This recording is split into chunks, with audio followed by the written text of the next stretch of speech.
बच्चा पार्टी। तो आज हम स्टार्ट करने वाले हैं बेटा लोग पार्ट टू किस चीज़ का, मैं ऑलरेडी आप लोगों को बता चुकी थी पार्ट 1 में कि हम लोगों ने पार्ट 1 में जो the fundamental unit of life उद्गम बैच का जो सेकेंड वीडियो था उसमें हमने ऑलरेडी सेल ऑर्गेनल से पहले वाला पार्ट जो था बेटा, सेल ऑर्गेनल से पहले वाला पार्ट जितना भी था वो हमने उसमें कंप्लीट किया था। तो ये मेरी एक हम्बल रिक्वेस्ट बोलो या फिर ये आपके लिए बहुत ज़्यादा नेसेसरी है कि आप इस वीडियो में आगे जाने से पहले, फॉरवर्ड होने से पहले उस पुरानी वाली वीडियो से गो थ्रू होके, तभी आपको पता चल पाएगा कि इस वाली वीडियो में क्या क्या चीज़ें आएंगी, समझे। तो इसलिए पहले इस वीडियो को स्टार्ट करने से पहले आप प्रीवियस वीडियो को देख के आओ ताकि आपको पता चलेगा कि व्हाट इज सेल ऑर्गेनल, कि सेल ऑर्गेनल भाई होता क्या है, किस चीज़ के बारे में हम मानसी दीदी पार्ट 2 में पढ़ाना चाहती हैं। ओके बच्चा पार्टी, तो लेट्स स्टार्ट। आज की वीडियो हम लोग स्टार्ट करते हैं। आज की वीडियो का पहला पार्ट है बेटा साइटोप्लाज्म। क्या है बेटा? साइटोप्लाज्म। ठीक है, साइटोप्लाज्म और प्रोटोप्लाज्म। ठीक है, साइटोप्लाज्म और प्रोटोप्लाज्म बेटा दो ऐसे वर्ड्स हैं जो बहुत ज़्यादा ऐसे नहीं लग रहे होमोफोन्स की तरह, सुनने में सिमिलर लग रहे हैं but they have their different meanings. ठीक है, प्रोटोप्लाज्म का क्या मतलब होता है बेटा? जो हमारा लिविंग सब्सटेंस होता है ना, या जो हमारा सेल होता है वो बाउंडेड होता है किससे? प्लाज्मा मेम्ब्रेन से। ठीक है, इसी चीज़ को प्रोटोप्लाज्म कहा जाता है बेटा। प्रोटोप्लाज्म जो होता है ना बेटा वो एक जेली लाइक स्ट्रक्चर होता है, जेली लाइक स्ट्रक्चर होता है, थोड़ा विस्कस होता है, सेमी फ्लूइड होता है। ठीक है, अब जो हमारा बेटा प्रोटोप्लाज्म होता है ना, इसे दो पार्ट्स में डिस्टिंग्विश किया जाता है, दो पार्ट्स में। ठीक है, पहला बेटा आप लोगों का होता है विच इज साइटोप्लाज्म। ठीक है, दूसरा बेटा आप लोगों का होता है जिसे हम लोग कहते हैं न्यूक्लियोप्लाज्म। ठीक है बेटा, पहला होता है आप लोगों का साइटोप्लाज्म, दूसरा होता है बेटा आप लोगों का न्यूक्लियोप्लाज्म। ठीक है, जो अब सबसे पहले हम लोग साइटोप्लाज्म के बारे में पढ़ते हैं।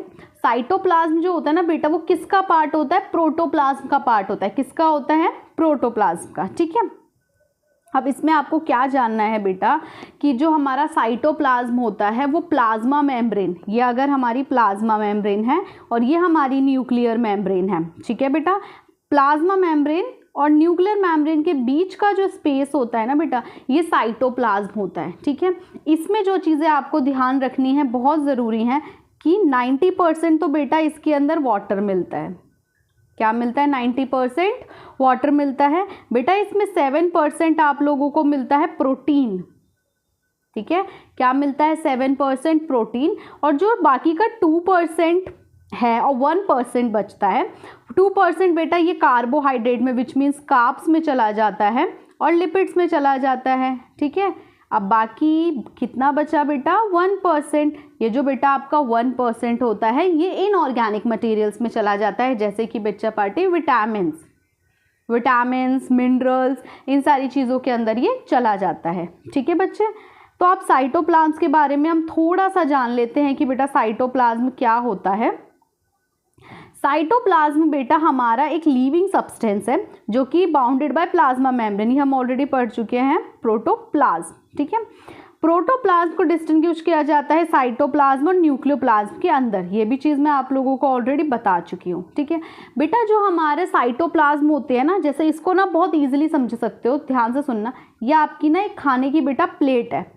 ठीक है, ये आपकी खाने की प्लेट है, इसके अंदर ना मैंने दाल रखी, थोड़ी सब्जी रखी, रायते का ग्लास रख दिया, कटोरी रख दी और दूसरी सब्जी और रसगुल्ले की प्लेट रख दी। ठीक है, तो ये अगर मैं इसमें से बेटा इस पूरी की पूरी प्लेट में से ये बीच की जो मेरी कटोरियां हैं बेटा इन्हें गायब कर दूं, ठीक है, अगर मैं इनकी बीच की कटोरियों को गायब कर दूं तो मेरे पास सिर्फ क्या बचता है? प्लेट और उसके बीच का एरिया। यही बेटा हमारा होता है बच्चे साइटोप्लाज्म। क्या होता है बेटा? ये हमारा साइटोप्लाज्म, समझे। अब साइटोप्लाज्म के अंदर जो कटोरियां मैंने बाहर रखी है ना ये होती हैं बेटी हमारी सेल ऑर्गेनल। क्या होता है बच्चे? हमारा सेल ऑर्गेनल होता है। ठीक है, साइटोप्लाज्म बहुत सारे सेल ऑर्गेनल्स कंटेन करता है, इन्हीं सेल ऑर्गेनल्स के बारे में हमें पढ़ना है। ठीक है, पर इसमें जो बहुत ज़्यादा थोड़ा ऐसा क्वेश्चन आ जाता है कि बच्चे इसमें बहुत ध्यान नहीं देते, वो चीज़ आपको क्या ध्यान रखनी है बच्चे कि डबल मेम्ब्रेन जो बाउंडेड होते हैं, जिनमें डबल मेम्ब्रेन होती है, वो होती है माइटोकॉन्ड्रिया और plastid. Single membrane ER which is endoplasmic reticulum, Golgi apparatus, lysosomes, vacuoles, ठीक है। और जिनमें मेम्ब्रेन ही नहीं होती वो राइबोसोम्स, सेंट्रोसोम्स एंड सेंट्रियोल्स। समझ में आया? ये वो हैं double membrane, single membrane and organelles, ठीक है। इसके बाद बेटा हम सबसे पहले स्टार्टिंग करेंगे एंडोप्लाज्मिक रेक्टिकुलम से, ठीक है। बेटा एंडोप्लाज्मिक रेक्टिकुलम ना एक नेटवर्क है, समझे क्या है बेटा? ये एक बहुत बड़ा नेटवर्क है, ठीक है। नेटवर्क किस चीज का है? Inner fluid, network in the inner fluid, और it is a complex network, या आप लोग इसे चैनल बोल सकते हो मेम्ब्रेन्स का, ठीक है। और ये बेटा किस में मिलता है? यूकैरियोटिक सेल्स में मिलता है। किस में मिलता है बच्चा पार्टी? ये यूकैरियोटिक सेल्स में मिलता है। और एंडोप्लाज्मिक रेक्टिकुलम बेटा प्रोकैरियोटिक्स जो होता है उसमें, और जो हमारा मेमेनियल आरबीसीज होते हैं उसमें एब्सेंट बोला जाता है कि एब्सेंट होते हैं, ठीक है। एंडोप्लाज्मिक रेक्टिकुलम बेटा दो टाइप के होते हैं, स्मूथ एंडोप्लाज्मिक रेक्टिकुलम जिसे SCR कहते हैं, रफ एंडोप्लाज्मिक रेक्टिकुलम जिसे बेटा क्या कहा जाता है? RER।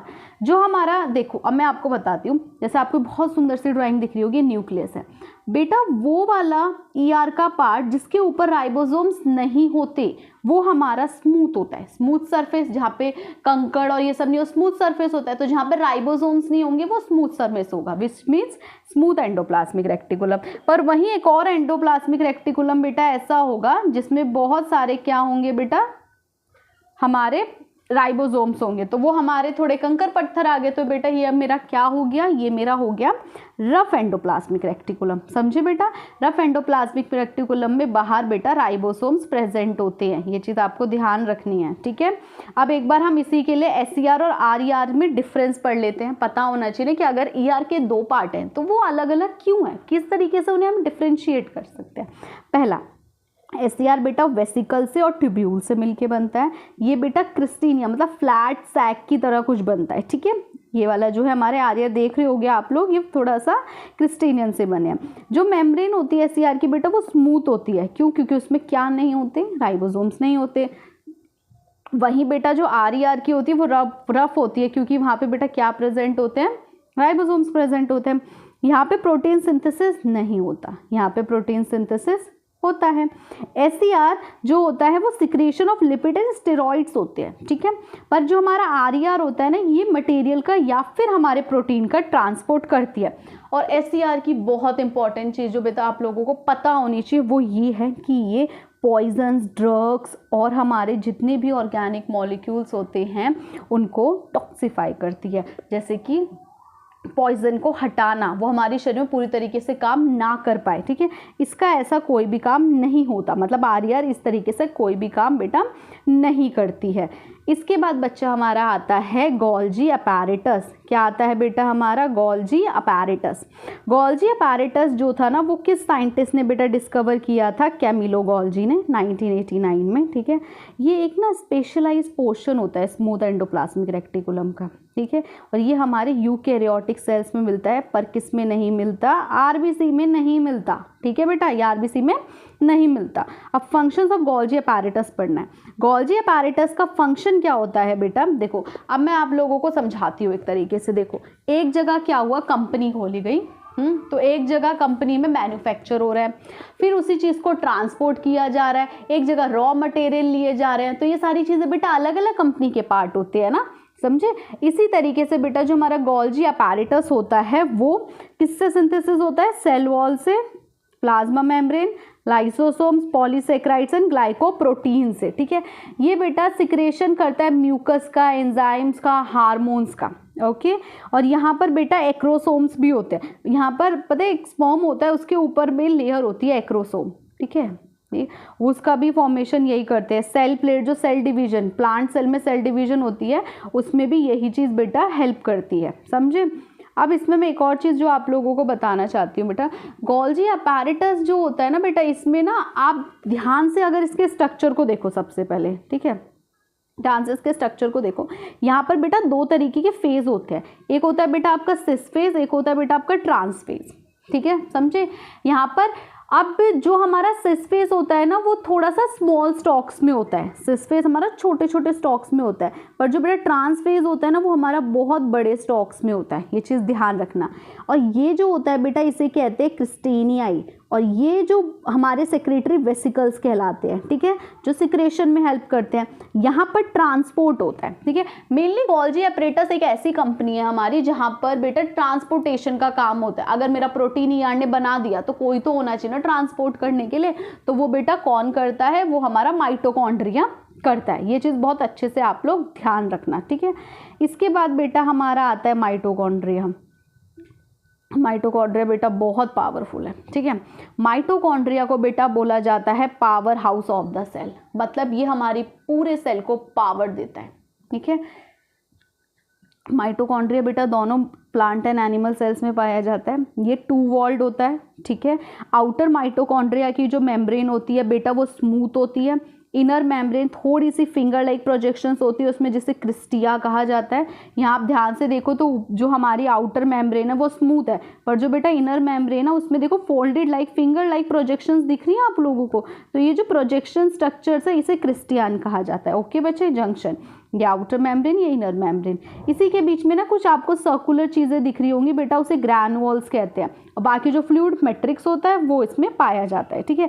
माइटोकॉन्ड्रिया का बेटा काम होता है हम सबको एनर्जी देना।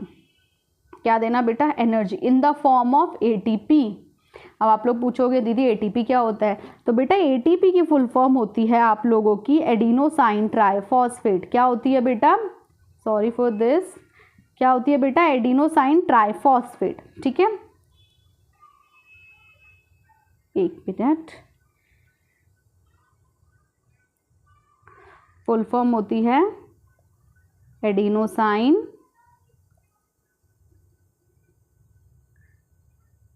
ट्राइफॉस्फेट, ठीक है, समझे बच्चे।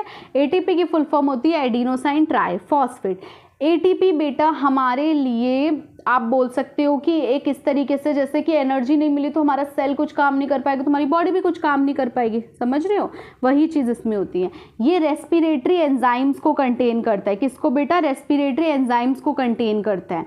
इसमें क्या होता है बेटा? इसके अंदर ऑक्सीडेशन होता है। अब ऑक्सीडेशन मतलब ऑक्सीजन मॉलिक्यूल्स के साथ मिलता है, ऑक्सीडेशन होता है यहाँ पे, ठीक है। किसका? ग्लूकोज का, जिसका फॉर्मूला क्या होता है? C6H12O6। ग्लूकोज का ऑक्सीडेशन होता है जिससे बेटा निकलती है एनर्जी, और एनर्जी फिर किस फॉर्म में? Which is ATP. समझे बेटा? किस में? एटीपी में निकलती है। एक चीज़ जो बेटा आप लोगों को इसमें सबसे ज़्यादा इंपॉर्टेंटली याद रखनी है वो मैं आप लोगों को बता देती हूँ कि बेटा हमारा जो माइटोकॉन्ड्रिया होता है ना वो सेमी ऑटोनॉमस होता है, ठीक है। मैं स्पेलिंग भी यहाँ लिख रही हूँ अच्छे से ताकि आप लोगों को थोड़ी सी भी दिक्कत ना हो। क्या होता है बेटा? ये सेमी ऑटोनॉमस होता है। क्यों? क्योंकि इसके पास खुद का क्या प्रेजेंट होता है बच्चा? जेनेटिक मटेरियल, विच मीन्स इसके पास खुद का डीएनए होता है एंड दे, ठीक है, इसके पास खुद का डीएनए होता है, खुद का जेनेटिक सिस्टम होता है जो कि इसे डिफरेंट बनाता है न्यूक्लियर जेनेटिक मटेरियल से। इसी की वजह से बेटा इसे कहा जाता है, इसे क्या कहा जाता है? इसे कहा जाता है सेमी ऑटोनॉमस। समझे बच्चा पार्टी?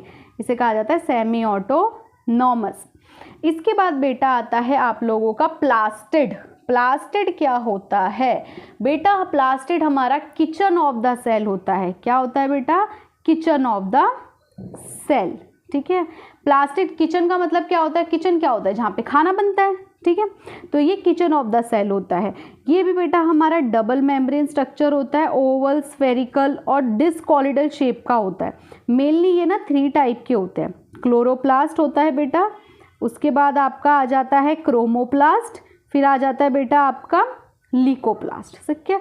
तो सबसे पहले हम लोग क्लोरोप्लास्ट से स्टार्ट करते हैं। बेटा जब भी आप ना बायोलॉजी में एटलीस्ट क्लोरो सुनो ना, क्लोरोप्लास्ट, तो बेटा यहाँ पर क्लोरोप्लास्ट इन सेंस आप समझो ग्रीन कलर से है, तो प्लांट में ग्रीन कलर की स्टेम हो जाएगी, लीव्स हो जाएंगी, ठीक है। तो एक ग्रीन पिगमेंट कंटेन करता है जिसे क्लोरोफिल कहते हैं, जो कि फोटोसिंथेसिस के लिए बहुत ज़्यादा इम्पॉर्टेंट होता है। समझे बेटा?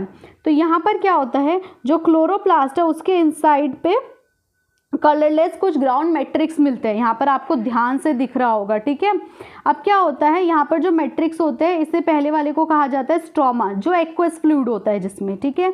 दूसरे वाले को बेटा इसके अंदर कहा जाता है ग्रैनम्स, जो स्टॉक्स ऑफ थैलेकाइड्स होते हैं, ठीक है। ये आपको स्ट्रक्चर्स यहाँ पे आराम से दिख रहे होंगे, ये वाले आउटर मेम्ब्रेन, इनर मेम्ब्रेन इसके अंदर होती है, ल्यूमन इसमें पाया जाता है, लेमिना पाया जाता है। हाँ, ये आपके थोड़े से कोड से हाई का है, पर फिर भी एक होता है ना कि ज़रूर हमेशा बेटा ये बात ज़रूरी नहीं होती कि आप लोगों को बुक के कॉन्टेक्स्ट वे में ही पढ़ना है। हमें भाई देखो, मानते हैं कि एक पेपर कभी भी किसी चीज़ को डिसाइड नहीं कर सकता, बट पेपर एटलीस्ट हमें नॉलेज तो दे रहा है ना, तो हमें उसे भी पढ़ना, उससे नॉलेज गेन करनी है। कभी भी स्कोर कुछ वैलिड नहीं होते हैं, स्कोर्स करना अच्छी बात है।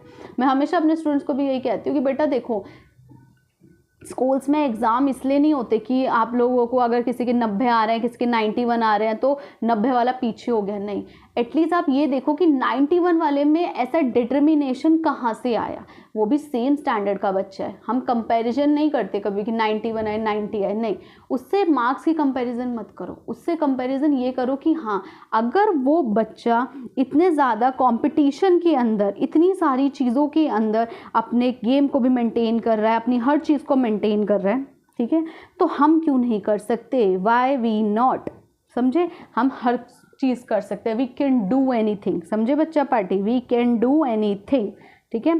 तो इसके बाद नेक्स्ट आता है बेटा आप लोगों का जो हमारा ग्रीन पिगमेंट होता है ना, वो येलो, कैरोटीन, इन सब में भी होता है। ल्यूकोप्लास्ट जो होता है बेटा वो हमारा कलरलेस होता है, ठीक है, इसमें कोई भी पिगमेंट नहीं पाया जाता। ये स्टार्च को स्टोर करता है, प्रोटीन को स्टोर करता है, जैसे कि पोटैटो ट्यूबर्स, राइस ग्रेन, ये इन सारी चीज़ों के अंदर ल्यूकोप्लास्ट होता है, ठीक है। इसके बाद बेटा एक और होता है आपका, वो क्लोरोप्लास्ट मैं बता चुकी हूँ। क्रोमोप्लास्ट एक बार बता देती हूँ। क्रोमोप्लास्ट बेटा कलरफुल चीज़ों का होता है, ठीक है, जैसे कि बच्चे होते हैं ना कि सामने चीज़ों के भी नहीं देख पाते, तो मैंने सोचा क्लोरोप्लास्ट क्रोमोप्लास्ट सिमिलर हो गया ना, इसलिए कन्फ्यूजन, ठीक है। क्रोमोप्लास्ट बेटा क्या होता है, इसमें कलर्ड पिगमेंट्स होते हैं, येलो, रेड, ऑरेंज, जैसे आपने फ्लावर्स में देखा होगा, ठीक है, आपने बेटा फ्रूट्स में देखा होगा, उसमें कलर्स होते हैं ना, उसके अंदर बेटा क्लोरोप्लास्ट होता है। अब हम आगे बढ़ते हैं बच्चा पार्टी, थोड़ा सा डिफरेंस पढ़ लेते हैं, ठीक है। क्लोरोप्लास्ट ग्रीन, क्रोमोप्लास्ट जो होता है बेटा उसके अंदर बहुत सारे अनएक्सपोज पार्ट्स होते हैं सेल्स में। ल्यूकोप्लास्ट तो बिल्कुल ही अनएक्सपोज होता है, ठीक है, इसमें कलर ग्रीन होता है, इसमें हमारा नॉन ग्रीन कलर पाया जाता है, और इसमें बेटा हमारा कलरलेस मिलता है। ये pigment chlorophyll A, B and carotenoids, इसके अंदर कोई क्लोरोफिल नहीं होता, क्रेटिनॉइड्स एंड कैरोटिनेन्स प्रेजेंट होते हैं, xanthophylls no pigment. Grana and stroma, lamina present होता है, लेमिना इसके अंदर बच्चे एब्सेंट होता है, इसमें भी एब्सेंट होता है। अब इसमें जो होता है ये क्रोमोप्लास्ट में चेंज हो सकता है, chromoplast doesn't change into other types of plastid. Leucoplast जो होता है वो क्रोमोप्लास्ट और क्लोरोप्लास्ट को राइज कर सकता है, ठीक है। इसमें सोलर एनर्जी ट्रैप हो जाती है फॉर द यूज ऑफ बेटा फोटोसिंथेसिस, ठीक है, for the use of photosynthesis. इसमें बहुत सारे कलर्स इम्पार्ट होते हैं सुंदर सुंदर फ्लावर्स के अंदर, ठीक है बच्चे, किसके अंदर?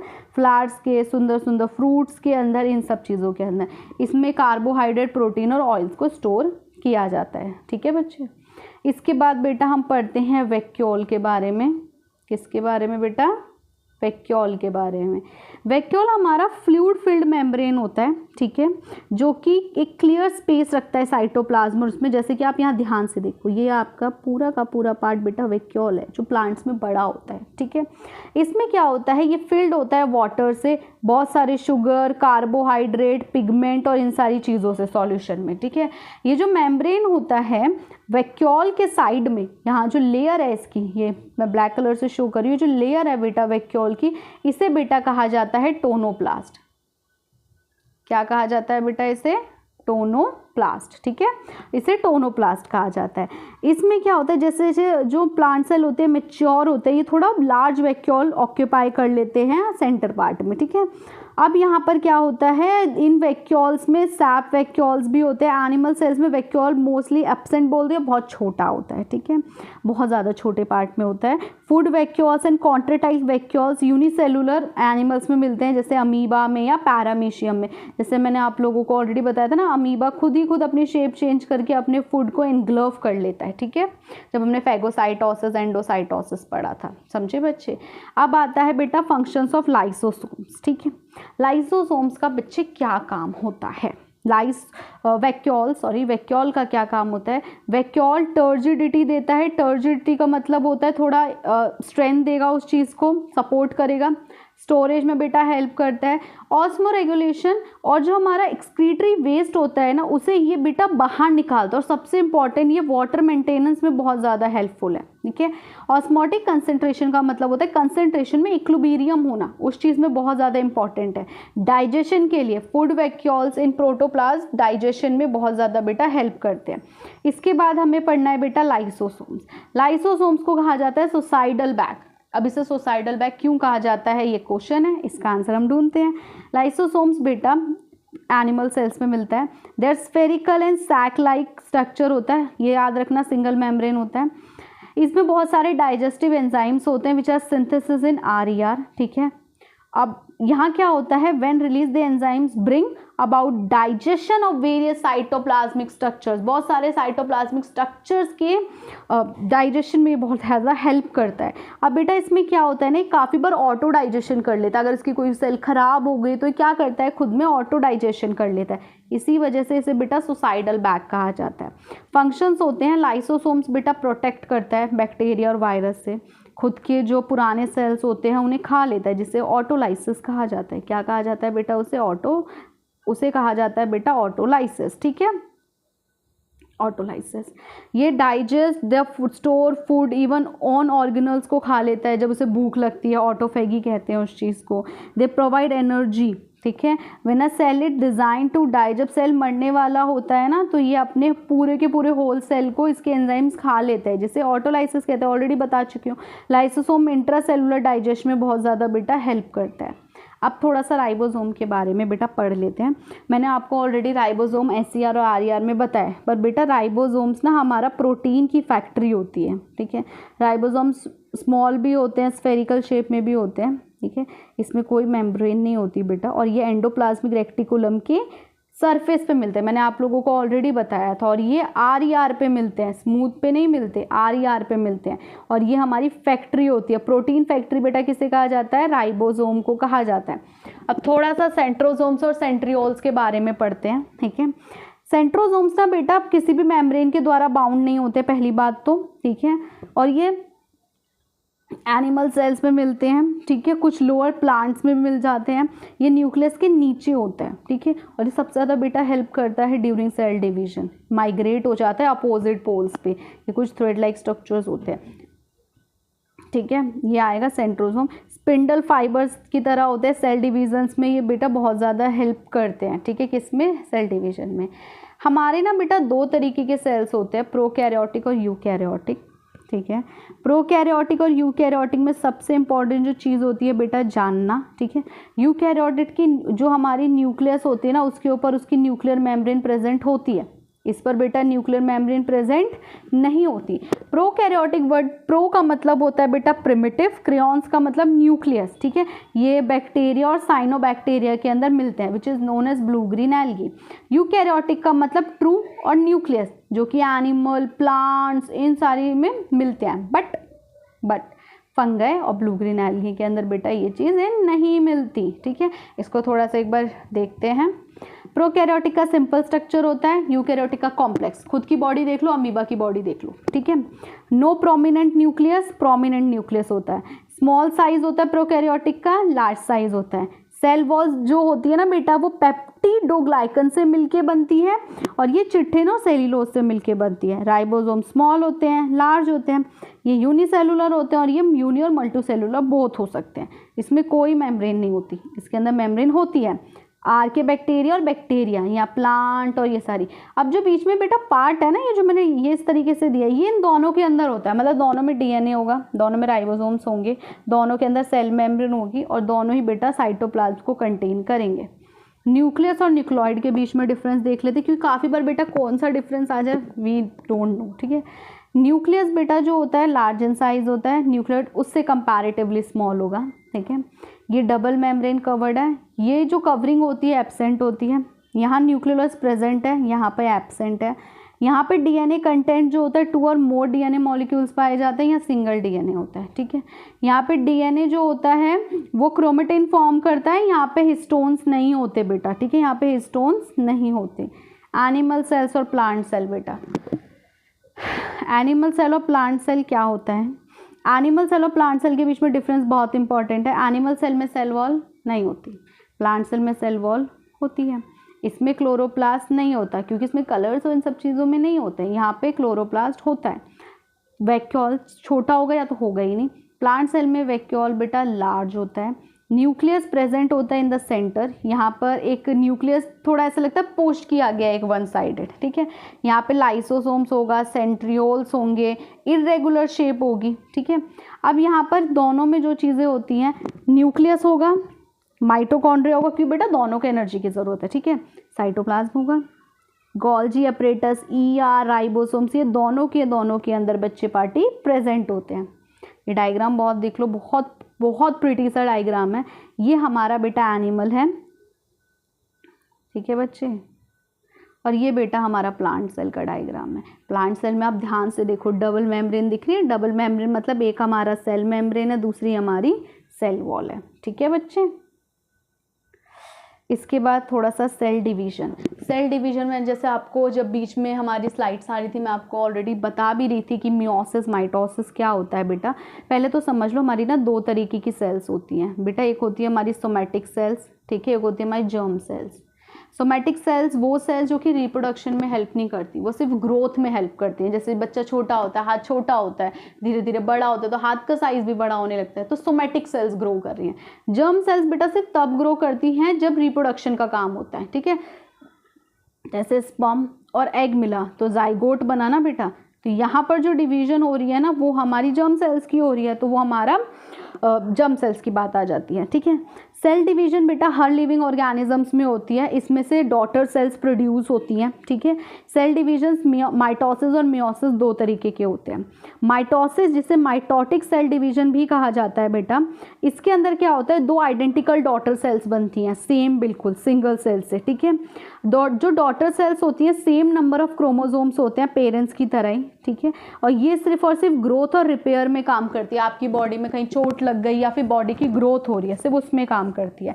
वही मियोसिस जिसे मियोटिक डिवीजन कहते हैं बच्चे पार्टी, वो जो होती है हमारी, वो कॉन्सिक्यूटिव डिविजन्स में जाती है। यहाँ पे 4 डॉटर सेल्स बनती हैं फ्रॉम अ सिंगल पेरेंट्स, और जो यहाँ पर बेटा जो हमारे क्रोमोसोम्स नंबर होते हैं ना बेटा, वो डिडक्ट हो जाते हैं, रिड्यूस हो जाते हैं इन द हाफ, ठीक है।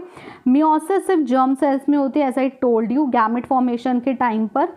एनिमल्स में मियोसिस जो होता है टेस्टिस में होता है टू प्रोड्यूस स्पर्म, और ओवरी में जो ओवम प्रोड्यूस करता है। फ्लावरिंग प्लांट में मियोसिस होता है एंथर एंड पोलन में, क्योंकि वहीं से रिप्रोडक्शन स्टार्ट होता है। फ्लावर ही तो हमारा रिप्रोडक्टिव पार्ट होता है प्लांट्स के अंदर। अब यहाँ से मियोसिस के थ्रू एग्स प्रोड्यूस होते हैं जो ओव्यूल्स में एनक्लोज रहते हैं, ठीक है, वहीं पर, और उसी की वजह से जो जर्म सेल्स होते हैं ना, यहाँ पे क्रोमोसोम्स बेटा हाफ में हो जाते हैं, ठीक है। तो ये चीज़ आपको ध्यान रखनी है, मियोसिस जर्म सेल्स में होती है, माइटोसिस हमारी सोमैटिक सेल्स में होती है, ठीक है। मियोसिस की नीड क्यों है भाई मियोसिस की नीड? हमारे जो बॉडी सेल्स होते हैं मल्टी सेलुलर ऑर्गेनिजम्स में, वो 2n में होते हैं, मतलब डिप्लॉयड में होते हैं। इनके पास खुद के 2 सेट्स ऑफ क्रोमोसोम्स पाए जाते हैं, ठीक है। व्हेन 2 हैप्लॉइड गैमेट्स जब फ्यूज करते हैं फर्टिलाइजेशन के थ्रू स्पर्म्स और एग सेल्स, ठीक है बेटा, वो क्या बनाते हैं, जाइगोट बनाते हैं, ठीक है, जिसमें ना फुल जो डाइप्लॉयड होते हैं क्रोमोसोम्स पाए जाते हैं, ठीक है, जो कि किस चीज़ को बनाने में हेल्प करते हैं, हमारी नेक्स्ट जनरेशन को बाय मियोसिस। नेक्स्ट जनरेशन ही नहीं बनेगी, लाइफ तो हमारी ख़त्म हो जाएगी, लाइफ बिल्कुल एंड हो जाएगी, समझे, यही चीज़ होती है। यहाँ ध्यान से आप लोग देखो, ये बेटा हमारा माइटोसिस है जिसमें सेम नंबर ऑफ क्रोमोसोम्स आप लोगों को दिख रहे हैं। मैंने यहाँ क्या कहा था, यहाँ अलग अलग, यहाँ पर 2 डॉटर सेल्स ही बन रहे हैं, पर उससे फिर 4 डॉटर सेल्स बनती हैं, जिसमें ना रिडक्शन हो जाता है। क्या हो जाता है, रिडक्शन हो जाता है, हाफ हो जाते हैं वो, समझे बच्चे party. Thank you all of you. आज की हमारी जो वीडियो है वो एंड होती है, ठीक है, और ये पूरा का पूरा chapter the fundamental unit of life हमारा एंड होता है। आई होप आपको ये चैप्टर पसंद आया हो। ये हमारे उद्गम बैच का जो वीडियो है वीडियो नंबर 3 है, जिसमें मैंने the fundamental unit of life को पूरा कंप्लीट कराने की कोशिश की है। पूरा कंप्लीट हो चुका है मेरी तरफ से, पर हमेशा ताली एक हाथ से नहीं बजती, ताली हमेशा बेटा दोनों हाथों से बजती है, ठीक है, कभी भी एक हाथ से ताली नहीं बजती। मैंने वीडियो बना के और आप तक इन्फॉर्मेशन पहुंचा के अपना काम पूरा किया। बस अब आपका काम क्या है कि मेरी वीडियो को लाइक करना है, कमेंट करना है, जो टॉपिक आपको पढ़ना है या जो टॉपिक आपको समझ नहीं आया, जो पूरे में से आपको पार्ट सबसे अच्छा लगा वो पढ़ना है। शेयर करो, जितना ज़्यादा हो सके उतना ज़्यादा शेयर करो ताकि और लोगों तक ये वीडियो पहुंचे। सब्सक्राइब माय चैनल, सब्सक्राइब नहीं करोगे तो आने वाली वीडियो के बारे में आप लोगों को कैसे पता चलेगा। And thank you so much my बच्चा पार्टी।